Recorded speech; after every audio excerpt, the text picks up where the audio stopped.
Bismillahirrahmanirrahim. Assalamualaikum warahmatullahi wabarakatuh. Ya, berjumpa lagi pada siang hari ini ya, hari Jumat tanggal 11 November 2022 ya, di kelas IPS 5 untuk mata pelajaran sejarah Indonesia ya. Sebelum dimulai pelajaran ya, kita awali dulu dengan doa yang seperti biasa. Silakan dipimpin oleh siapa? Silakan. Silakan. Iya. Sebelum belajar, mari kita berdoa.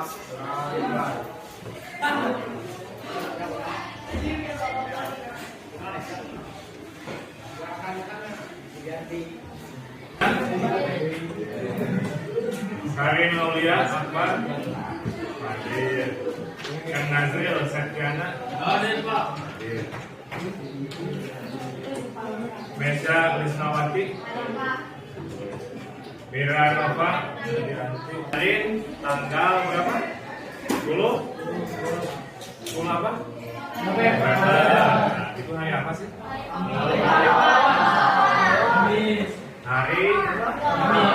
Hari Kamis, hari pahlawan kan? Nah, hari pahlawan ya. Nah, ada yang tahu kan kenapa hari pahlawan diperingatinya setiap tanggal 10 November? Oh, ada yang tahu kan? Ini gimana? Mengacu pada peristiwa pertempuran besar di Surabaya pada tanggal 10. Oh iya, makasih Google.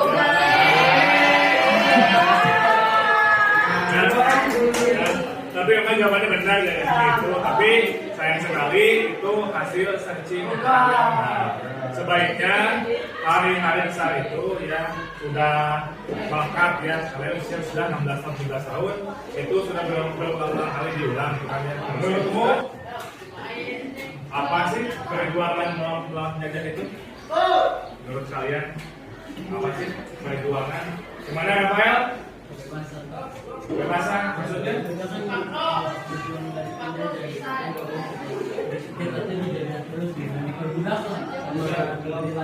Jadi tidak boleh berbudak gitu ya. Oke. Itu menurut Rafael.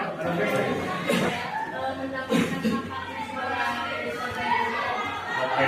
Untuk mendapatkan hak-hak negara, hak-hak bangsanya ya, untuk nanti membuat jaya. Nah, kira-kira apa sih intinya apa?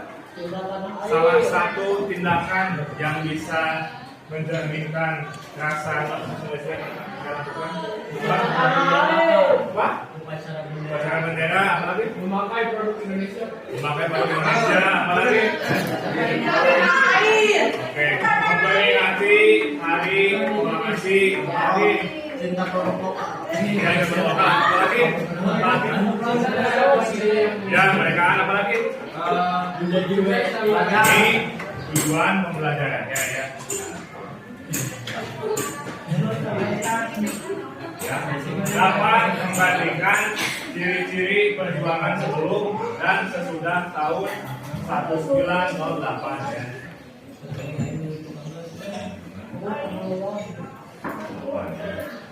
Lalu yang kedua ya, dapat menguraikan faktor internal dan eksternal lahirnya pergerakan nasional atau lahirnya nasionalisme di Indonesia ya. Lalu yang ketiganya bakal dipresentasikan yang faktor internal maupun faktor eksternalnya gitu ya. Nah ini untuk mekanisme belajarnya ya. Jadi untuk hari ini ya Bapak akan melontarkan beberapa pertanyaan untuk didiskusikan ya. Nah, namanya disebut sebagai problem based learning ya, pembelajaran berbasis masalah ya. Di sini setiap kelompok akan menghasilkan produk berupa hasil diskusi nanti di OKPD cuma ya. Nah, lalu langsung akan dipresentasikan di hari ini ya. Nah, nanti yang bakal dinilai merupakan saat diskusinya di kelompok ya, dan juga saat yang lain. Apa Tata bilang? Oke. Mengatakan perlawanan. Oke ya. Ini kata Tata bilang merupakan gambar atau lukisan dari yang menggambarkan mengadakan perlawanan di Ponorogo bukannya. Nah, kalau ini depan nomor apa? Pak Fahmi? Kaum terpelajar ya. Koneksi? Oke, yang itu nama lainnya ya. Kalau intelektual sama kaum terpelajar itu sama-sama saja ya. Nah, ini ya yang nanti muncul di tahun 1908 ya. Nah, perlawanan ini tipe-tipe perlawanan yang dilakukan sebelum dan sesudah tahun 1908 ya. Di tahun 1908 ya sebelumnya, kalau lihat tadi kan dipimpin oleh raja atau bangsawan tokoh agama, betul tidak? Kayak tadi siapa di Ponorogo itu kan? Nah, di Ponorogo yang memimpin ya. Setelah tahun ini dipimpin sama siapa? Tahu? Raja ya.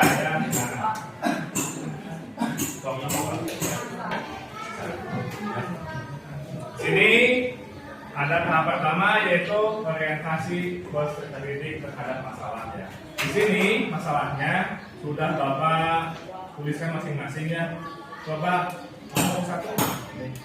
Kelompok 1.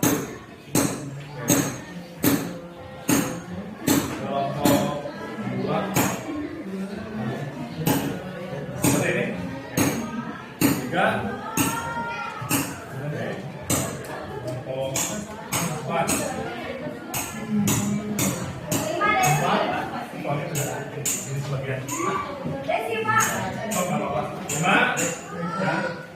Ini juga 6 ya. Awas jangan kalian. Jangan di-tracking gitu ya. Gitu ya. Nah, ya.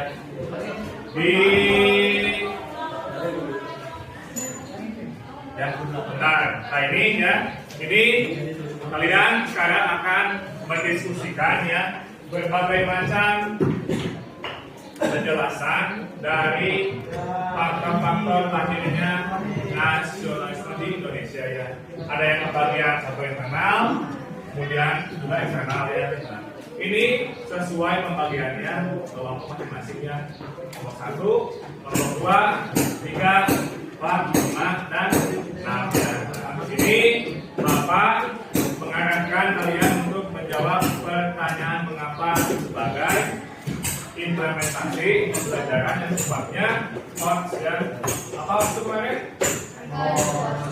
Higher order thinking skills ya. Jadi di sini jawaban dari kalian itu ya Bapak anggap gimana ya?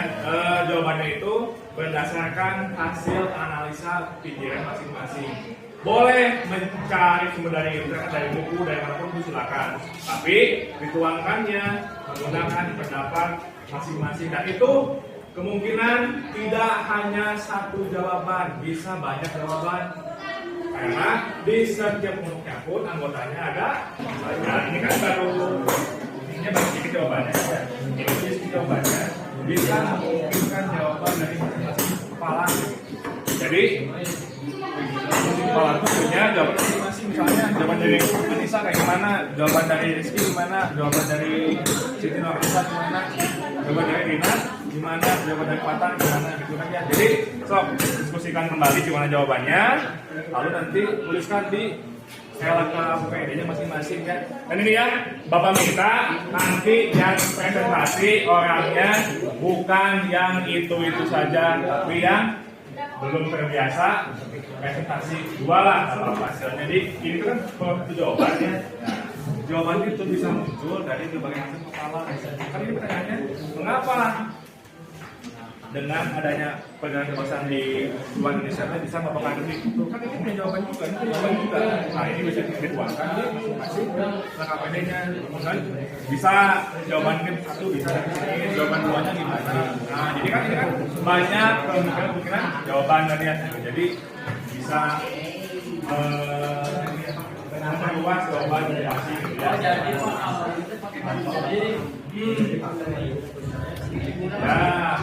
itu pun nanti memungkinkan jawabannya cuma satu. Ini menurut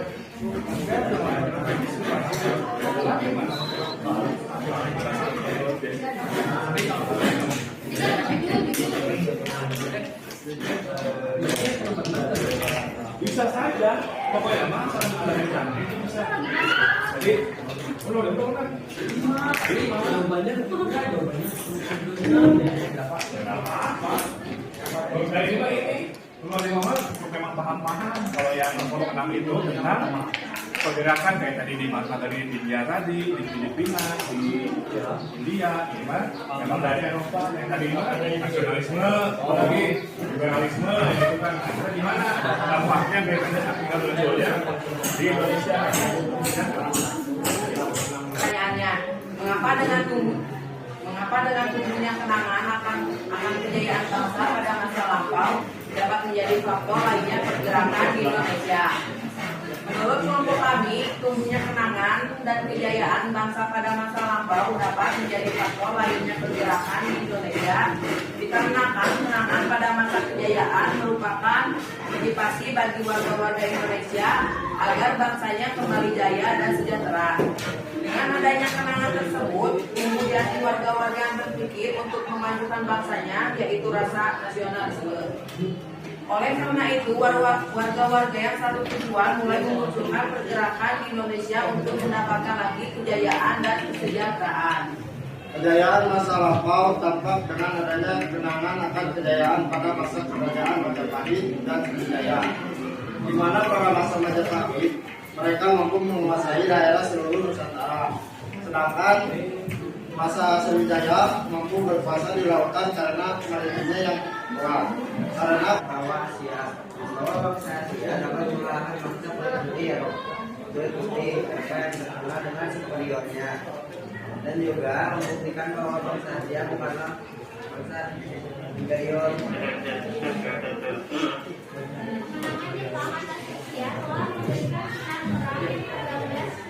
Ini ya. Tapi orang Jepang sebagai orang Asia berhasil mengalahkan Rusia di tahun 1946. Hal ini juga ya yang menjadi pendorong lahirnya masa pergerakan lahirnya nasionalis Indonesia. Jadi orang Asia juga sebagai masa terjajah kita bisa melawan penjajahan. Jadi, nah, manakah di antara keenam itu satu yang dianggap paling berpengaruh untuk lahirnya nasionalisme Indonesia?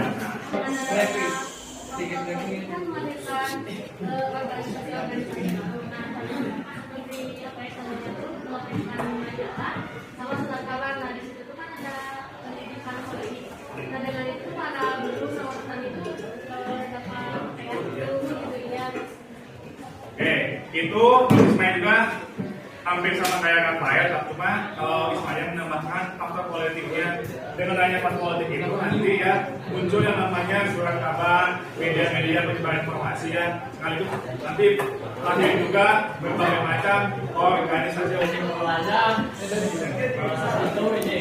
lain. Tenang dulu. Nasionalisme itu cinta tanah air, karena kita sebagai anak-anak bangsa Indonesia yang tercinta harus kita ya harus bangga gitu sama negara kita sendiri. Karena orang-orang yang dahulu memerdekainya juga susah gitu, jadi kita harus bangga gitu sama negara kita sendiri, sama para pahlawan yang dulu pernah berjuang demi merdekai Indonesia. Mana coba? Ragu untuk menjawab. Karena dua itu apa? Takut salah ya. Ya. Lebih baik mencoba gitu ya. Nah, yang lebih baik bukan yang untuk depannya, jangan malu untuk terakhir.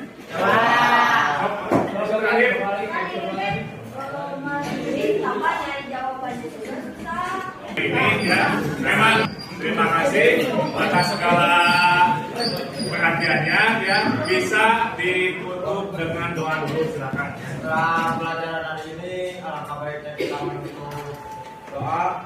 Semoga pelajaran hari ini bermanfaat di Murad. Salam.